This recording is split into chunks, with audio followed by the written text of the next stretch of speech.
اعوذ باللہ من الشیطان الرجیم بسم اللہ الرحمن الرحیم۔ حضرت عیسیٰ علیہ السلام کے معجزات اور ان کی نبوت و رسالت کا تذکرہ چل رہا تھا۔ حضرت عیسیٰ علیہ السلام کے معجزات میں سے ایک اہم ترین معجزہ انتہائی بچپن کی حالت میں صاف ستھری گفتگو تھا۔ اس طرح کی گفتگو تاریخ میں اور بھی کچھ بچوں نے کی ہے۔ قرآن پاک میں اور احادیث صحیحہ میں جن کا تذکرہ ہے وہ تقریباً 6 واقعات ہیں۔ ان کا مختصر سا تذکرہ کر کے ان سے جو ہمیں درس اور سبق ملتا ہے اس کی طرف توجہ دینے کی ضرورت ہے۔ چنانچہ ایک واقعہ تو قرآن پاک میں ابھی چل ہی رہا ہے، حضرت عیسیٰ علیہ السلام نے گفتگو کی،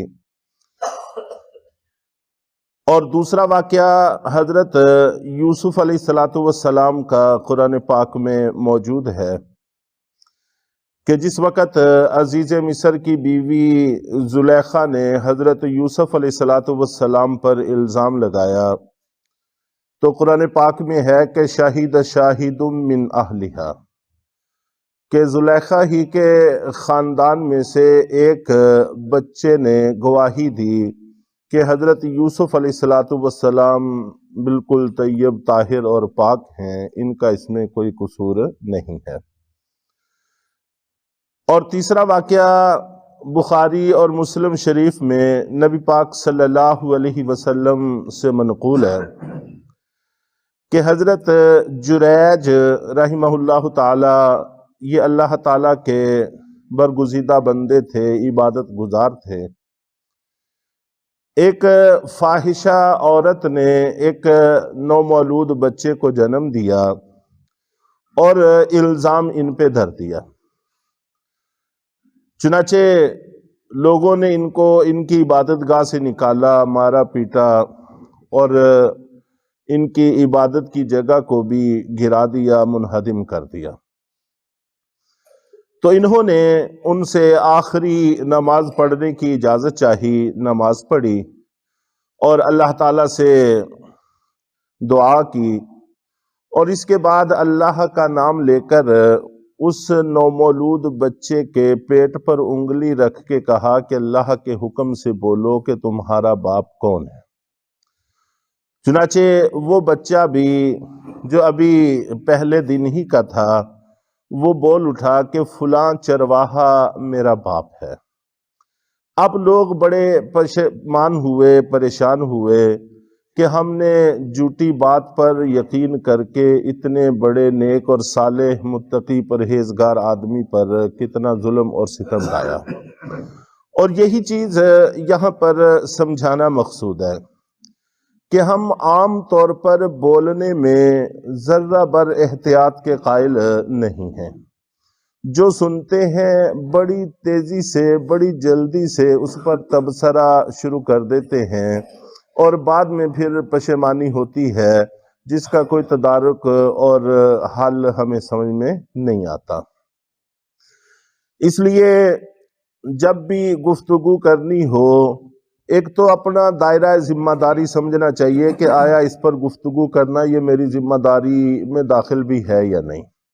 اگر ہماری ذمہ داری میں داخل ہی نہیں ہے تو پھر خواہ مخواہ گفتگو کرنے کی ضرورت نہیں ہوتی، اور اگر بالفرض کسی وجہ سے ذمہ داری بنتی ہے تو پھر جب تک تسلی نہ ہو جائے، تحقیق نہ ہو جائے، اس وقت تک اس طرح کی بات کرنے کی اجازت اور گنجائش نہیں ہے۔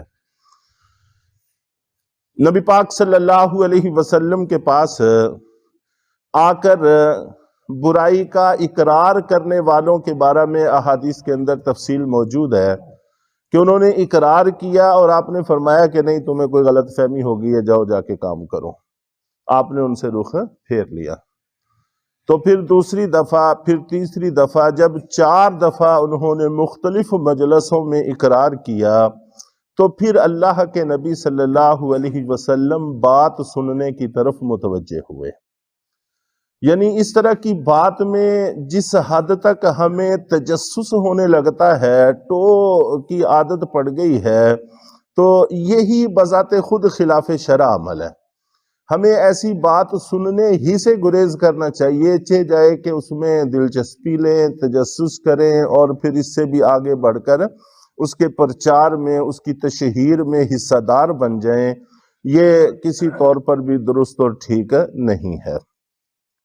انہوں نے بعد میں ان سے عرض کیا کہ ایک تو ہمیں معاف بھی کر دیں، دوسرا اگر کہو تو ہم آپ کی عبادت گاہ کو سونے اور چاندی کی بنا دیں۔ انہوں نے کہا کہ مجھے اس کی کوئی حاجت نہیں ہے، بس میرا مٹی کا گارے کا جھونپڑا جیسا تھا ویسا ہی بنا دو، یہی میرے لیے کافی ہے۔ اور تیسرا واقعہ جو حضرت ایک موسیٰ علیہ السلام کے زمانے میں پیش آیا کہ فرعون کی ایک بیٹی تھی جس کی خادمہ تھی، اور وہ فرعون کی بیٹی کے سر میں کنگھی کیا کرتی تھی۔ اتفاق سے ایک دفعہ کنگھی کرتے کرتے کنگھی زمین پر گر گئی، تو یہ اس کو اٹھانے لگیں اور اللہ کا نام لے کر اٹھایا، جیسا کہ ہمیں بھی یہی حکم ہے کہ ہر کام سے پہلے بسم اللہ پڑھنی چاہیے، اللہ کا نام لینا چاہیے۔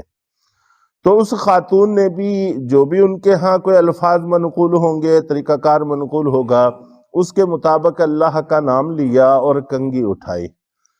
اور یہ اتنا اچانک ہوا کہ نہ تو وہ بولنے کے وقت احتیاط کر سکی، زبان سے الفاظ اونچے نکل گئے اور وہ فرعون کی بیٹی کے کان میں پڑے اور وہ بگڑ گئی۔ اس نے فرعون کو بتایا، فرعون نے اس خادمہ کو اور اس کے پورے گھرانے کو تپش کی سزا دے کر موت کی گھاٹ اتار دیا۔ تو اس خادمہ کا ایک بیٹا تھا، بچہ تھا، اس کے سامنے جب اس کو لے کر آگ میں ڈالا گیا تو اس والدہ تھی، ماں تھی، پریشان ہوئیں، تو بچے نے فوراً بول کر کہا کہ اے ماں، یہ جو تمہیں آگ کے انگارے اور شعلے نظر آ رہے ہیں، یہ حقیقت میں آگ کے انگارے اور شعلے نہیں ہیں، یہ تو باغ بہار ہے، تم حق پر ہو، اس لیے صبر سے کام لو، پریشان ہونے کی کوئی ضرورت نہیں ہے، بے دھڑک اس آگ میں چلے جاؤ، آگے پھر جنت کے باغ ہی باغ ہیں اور وہاں کی بہاریں ہی بہاریں ہیں۔ چنانچہ اس کا تذکرہ بھی صحیح حدیث کے اندر منقول ہے۔ اور اسی سے ملتا جلتا واقعہ قرآن پاک کی سورۃ البروج میں اصحاب الاخدود اس کا منقول ہے۔ یہ نبی پاک صلی اللہ علیہ وسلم کی بعثت سے تقریباً 70 سال پہلے کا واقعہ ہے۔ یمن کا بادشاہ تھا ذو نواس، اس نے اہل حق پر جو عیسائی مذہب سے تعلق رکھتے تھے ظلم و ستم ڈھائے اور بڑی بڑی خندقیں اور گڑھے کھود کر ان میں آگ ڈلوائی اور اس میں ان کو گرایا۔ تو ان گرانے والوں میں سے مسلم شریف میں ہے کہ ایک خاتون تھی، پہلے اس کا دودھ پیتا بچہ اسے نوچ کر اس خندق میں ڈالا گیا، تو ماں پریشان ہوئی، گھبرائی، تو فوراً اس نے بھی کہا کہ اسبری یا امی اسبری انکی علی الحق، اے ماں صبر سے کام لو، تم حق پر ہو، پریشان ہونے کی ضرورت نہیں ہے۔ چنانچہ اس خاتون کو بھی پھر ڈالا گیا اور وہ جل کر اگلے جہان جنت کے اندر پہنچ گئے۔ اور آخری اور چھٹا واقعہ جس کا احادیث میں تذکرہ آتا ہے وہ یہ ہے کہ ایک ماں ایک جگہ پر بیٹھے اپنے بچے کو دودھ پلا رہی تھی، اور وہاں سے کچھ لوگ ایک خاتون کو مارتے پیٹتے گزر رہے تھے، اور اس خاتون پر بھی چوری کا اور برائی کا الزام تھا۔